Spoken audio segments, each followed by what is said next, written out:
நம்ம ஜனனி பண்ற விஷயங்கள் ரொம்பவே பாத்தீங்கன்னா சக்திக்கு இப்ப எதுவுமே பிடிக்கிறது கிடையாது. எதுக்காக அப்படின்னு கேட்டீங்கன்னா, ஆதிகுணசேகரனை பழி வாங்கணும், அவனை வந்து எப்படியாவது ஜெயில அனுப்பியே ஆகணும் அப்படின்னு சொல்லிட்டு இங்க ஜனனி வந்து ரொம்பவே வந்து பாத்தீங்கன்னா ஃபோர்ஸா இறங்கிட்டு இருக்காங்க. இதனால தான் வயித்துல இருக்கிற குழந்தைய கூட அவங்க வந்து மறந்துட்டாங்க போல இருக்கு. இதனால சக்திக்கு வந்து ரொம்பவே வந்து கஷ்டமா இருக்கு. எதுக்காக இவ வந்து இப்படி இருக்கான்னு தெரியல. வேற ஊருக்கு நம்ம போகணும்னு சொன்னா கூட இவ கொஞ்சம் கூட நம்ம சொல்றத கேட்கவே மாட்டேங்கிறா. இதை கொஞ்ச நாள் விட்டு தள்ளு, அதுக்கப்புறம் நம்ம பார்த்துக்கலாம், கொஞ்சம் நீ ரிலாக்ஸ் ஆகிரு, டிப்ரெஷன்ல இருக்காது அப்படின்னு சொன்னாலுமே கேட்கவே மாட்டேங்கிறாளே, என்ன பண்றது அப்படின்னு சொல்லிட்டு சக்தி வந்து ரொம்பவே ஒரு பக்கம் ஃபீல் பண்ணிட்டு அதை பத்தி யோசிச்சுக்கிட்டே வந்து இருப்பாரு. ஆனா ஜனனி வந்து கொஞ்சம் கூட அதை பத்தி வந்து யோசிக்காம விடாம வந்து தனக்கு யாரு ஃபோன் பண்ணது, அந்த வீடியோ எப்படி வந்துட்டு போச்சு, அதை பத்தின விஷயங்கள் நம்ம கண்டுபிடிச்சே ஆகணும் அப்படிங்கிறதுக்காக புடவை எடுக்க போன இடத்துல கூட அவ வந்து இருக்காம மதிவதரிக்கு ஃபோன் பண்ணி உடனே நான் உங்ககிட்ட பார்க்கணும், உங்ககிட்ட நான் நிறைய விஷயங்கள் பேசணும் அப்படிங்கிற மாதிரி நினைச்சிட்டு அங்கிருந்து அப்படியே வந்து போயிருப்பாங்க. இந்த விஷயத்த பாத்தீங்கன்னா ஈஸ்வரி எல்லாமே வந்து கேட்டுட்டு, ஏன் ஜனனி இப்படி பண்ணிக்கிட்டு இருக்கா, எங்க போயிருக்கா, ஒரு விஷயம் கூட எங்க கிட்ட சொல்லாம அவ பாட்டுக்க வந்து போயிட்டாலே, அவளுக்கு என்னதான் ஆச்சு அப்படிங்கிற மாதிரி வந்து இங்க ஈஸ்வரி பாத்தீங்கன்னா எல்லார்கிட்டயுமே புடவை கடையில வச்சு கேக்குறாங்க.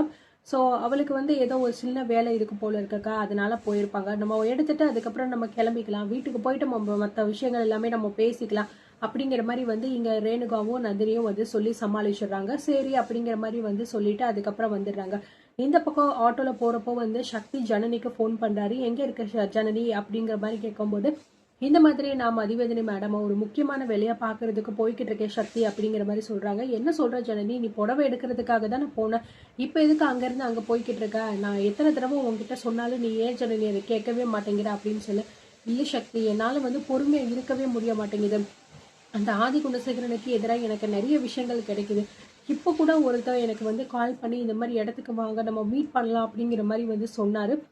அதுக்கப்புறம் நான் ஃபோன் பண்ணா அவர் ஃபோன் போக மாட்டேங்குது, சுவிட்ச் ஆஃப் வருது. என்னை சுத்தி என்ன நடக்குதுன்னு எனக்கு ஒன்றும் புரியல சக்தி, அதை நான் எப்படியாவது கண்டுபிடிச்சே ஆகணும், இல்லை அப்படின்னா இது வந்து என்னால என்ன பண்றதுன்னு எனக்கு ஒன்றும் புரிய மாட்டேங்குது அப்படிங்கிற மாதிரி வந்து சொல்லிக்கிட்டு இருக்காங்க. ஜனனி, நீ ரொம்ப வந்து பண்ணிக்கிட்டு இருக்க ஜனனி, இது எதுவுமே வந்து சரிப்பட்டு வரும்னு எனக்கு தோணவே இல்லை. எதுக்காக நீ இவ்வளோ தூரம் வந்து மெனக்கட்டி இந்த விஷயத்தெல்லாம் பண்ணிக்கிட்டு இருக்க, தயவு செஞ்சு அதெல்லாம் விட்டுட்டு நீ உன் வேலை என்னமோ அதை மட்டும் பாரு அப்படின்னு சொல்ல. இல்ல சக்தி, எவ்வளோ அசால்ட்டா நீ வந்து பேசிக்கிட்டு இருக்க, அந்த ஆதி குணசேகரன் இந்த குடும்பத்துக்கு எவ்வளோ கெடுதல் வந்து பண்ணியிருக்காரு, அதை எப்படி உன்னால வந்து மறக்க முடியுது அப்படின்னு ஜனனி கேட்க, இங்க பாரு ஜனனி, யாருமே எதையுமே வந்து மறக்கல, எல்லாத்தையுமே வந்து பொறுமையா வெயிட் பண்ணிக்கிட்டு இருக்காங்க, சரியான நேரம் கிடைச்சா கண்டிப்பா வந்து ஏதாவது ஒண்ணு பண்ணலாம் அப்படின்னு சொல்லிட்டு. ஆனா நீ என்னடா அப்படின்னா, நான் இப்பதான் பண்ணணும், இப்ப பண்ணியே ஆகணும் அப்படிங்கிற மாதிரி நீ வந்து பண்ணிக்கிட்டு இருக்க, அதுதான் தப்புன்னு நான் சொல்றேன் அப்படின்னு சொல்ல. இல்ல சக்தி, இந்த விஷயத்த நான் சும்மா விட போறது கிடையாது, எனக்கு கால் பண்ணவே யாரு என்னன்னு நான் கண்டுபிடிச்சு அந்த ஆளை போய் நான் நேர்ல மீட் பண்ணணும், கண்டிப்பா அதை நான் பண்ணியே ஆவேன் அப்படிங்கிற மாதிரி சொல்லிட்டு ஜனனி வந்து போனை வச்சிடறாங்க. இந்த பக்கம் அதை கேட்டுட்டு சக்தி பாத்தீங்கன்னா பயங்கரமா கோவப்படுறாரு. நம்ம சொல்ற எந்த விஷயத்தையுமே இவ கொஞ்சம் கூட காது கொடுத்தே கேட்க மாட்டேங்கிறாளே அப்படிங்கிற மாதிரி சக்திக்கு வந்து தோண்டிக்கிட்டே இருக்கும்.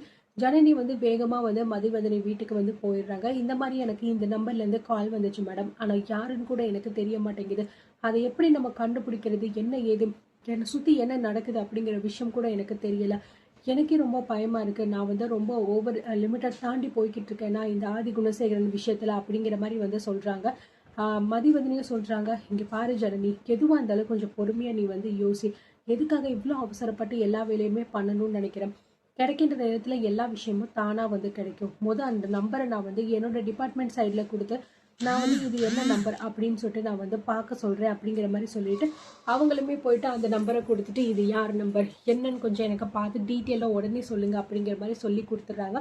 அவங்களுமே பார்த்துட்டு நாங்கள் இன்ஃபார்ம் பண்றோம் அப்படிங்கிற மாதிரி சொல்லிடுறாங்க. இந்த பக்கம் வந்து ராவணன் ஜனனியை பற்றி வந்து கேம் பிளே பண்ணிக்கிட்டு இருக்கான். அந்த விஷயம் வந்து ராவணனுக்கு மட்டும்தான் தெரியும், எதுக்காக அவன் இப்படி பண்றான், ஏன்னா அவனுக்கு மெயின் டார்கெட் வந்து ஆதி குணசேகரன் தான். அவனையே பேசாம பழி வாங்கிட்டு போயிடலாம், ஆனா தேவையில்லாம ஜனனியை வந்து இதுக்குள்ள இழுத்துக்கிட்டு இருக்கா. இதுல என்ன நடக்க போகுது அப்படிங்கறத நம்ம வந்து பொறுத்து இருந்துதாங்க வந்து பார்க்கணும். அதுக்கப்புறம் இங்க புடவை எல்லாம் போய் எடுத்துட்டு வந்ததுக்கு அப்புறம் வீட்டுல வந்து எல்லார்கிட்டயுமே இந்த மாதிரி எடுத்தோம் அப்படிங்கிற மாதிரி வந்து காமிச்சுக்கிட்டு இருக்காங்க. அந்த நேரம் பார்த்து ஈஸ்வரி பாத்தீங்கன்னா ஆதி குணசேகரன் கிட்ட வந்து உளறிறாங்க, ஜனனி இங்க வந்தாளா அப்படின்னு சொல்லிட்டு. இதை கேட்டுட்டு வந்து அவங்க 3 பேருமே முழிக்கிறாங்க. ஜனனியா, எதுக்க நீ, அவதான் உங்க கூட தானே வந்தா அப்படிங்கிற மாதிரி கதிர் கேட்க, இல்லப்பா தம்பி, அவ வந்து புடவை எடுக்கும் போது எங்க கூட வந்தா, ஆனா அதுக்கப்புறம் ஏதோ ஒரு வேலை விஷயம் இருக்கு அப்படின்னு சொல்லிட்டு கிளம்பி போயிட்டா, ஒரு வேலையை முடிச்சுட்டு இங்க வந்துட்டாலோ அப்படிங்கிற மாதிரி தான் நான் நினைச்சுக்கிட்டு இருக்கேன் அப்படின்னு சொல்ல, அங்க 3 பேருக்குமே பயங்கரமான ஷாக்கு. என்ன இவ புடவை எடுக்க போறேன்னு சொல்லிட்டு இப்ப என்னடான்னா வேற எங்கேயோ போயிருக்காளே, அப்போ வேற எங்கேயோ போயிருக்கா போல இருக்க, இவ என்ன சும்மாவே இருக்க மாட்டா போல இருக்க, ஏதாவது ஒன்று பண்ணிக்கிட்டே இருக்காளோ அப்படிங்கிற மாதிரி அவங்களுக்கும் வந்து தோணுது. என்ன நீ சொல்றீங்க, உங்க கூட தானே சேர்ந்து வந்தா, எதுக்காக ஜனனி இப்படிலாம் பண்ணிக்கிட்டு இருக்கான்னு எங்களுக்கு ஒன்றும் புரியல, நீ பாத்தீங்களான்னு நீங்களே. நான் உங்ககிட்ட சொன்னேன், ஜனனி முன்ன மாதிரி கிடையாது, அவ என்னென்னமோ பண்ணிக்கிட்டு இருக்கா, அவ என்ன பண்றா அப்படிங்கிற விஷயம் அவளுக்குமே தெரிய மாட்டேங்குது. சில சமயம் நல்லா பேசுறா, சில சமயம் அழுவுறா, சில சமயம் கோவப்படுறா. எங்களால அவளை வந்து புரிஞ்சுக்கவே முடியல. அவளை எப்படியாவது நாங்க சரி பண்ணியே ஆகணும் அண்ணி அப்படிங்கிற மாதிரி சொல்லும் போதுதான் இங்க ஈஸ்வரியும் வந்து பயங்கரமா யோசிக்க ஆரம்பிக்கிறாங்க. ரேணுகா கிட்டேயும் நந்தினி கிட்டேயும் கேக்குறாங்க, ஜனனிக்கு என்னதான் பிரச்சனை, என்னதான் நடக்குது அவளுக்கு, தயவு செஞ்சு உங்களுக்கு தெரிஞ்சா என்கிட்ட சொல்லுங்க, என்கிட்ட சொன்னாலாவது நான் வந்து அதை சரி பண்றதுக்கு முயற்சி பண்ணுவேன் அப்படிங்கிற மாதிரி வந்து சொல்றாங்க.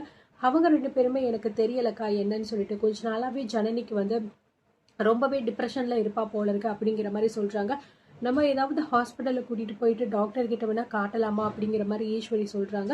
அதுக்கு விசாலாட்சியும் வந்து, இல்ல ஈஸ்வரி, அதெல்லாம் வந்து சரிப்பட்டு வராது, அவ இப்ப வாயு வயிறா இருக்கிறதுனால வந்து அவ கொஞ்சம் வந்து குழப்பத்துல இருக்கா, மத்தபடி ஒன்றும் கிடையாது, அதெல்லாம் தானா சரி ஆயிருவா அப்படிங்கிற மாதிரி விசாலாட்சியும் வந்து சொல்லிடுறாங்க. ஆனாலுமே ஈஸ்வரிக்கு வந்து ஜனனி பண்ற விஷயம் கொஞ்சம் கூட பிடிக்கவே மாட்டேங்குது. கூடிய சீக்கிரத்திலேயே வந்து ஈஸ்வரி வந்து இதுக்கு மேல அமைதியா இருக்கக்கூடாது, நம்ம ஜனனி கிட்ட ஏதாவது சொல்லியே ஆகணும் அப்படிங்கிற மாதிரி நினைச்சு சொல்ல போறாங்கன்னு தான் நான் நினைக்கிறேன்.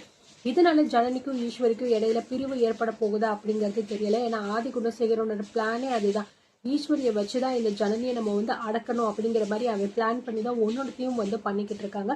இப்போ ஜனனி ஏதோ ஒரு விஷயத்த பண்றா அப்படிங்கிற மாதிரி அவங்க 3 பேருக்கும் தெரிஞ்சிருக்கு. அதை வந்து அவங்க கண்டுபிடிக்கணும் அப்படிங்கிற முயற்சியில இறங்கியிருக்காங்க. அது மட்டும் இல்லாம ஈஸ்வரியை வச்சு ஜனனியை பத்தி தப்பு தப்பா பேச வச்சு எப்படியாவது அவளை விட்டே வந்து அவளை வெளியே அனுப்பணும் அப்படிங்கிறதையும் நினைச்சுக்கிட்டு இருக்காங்க.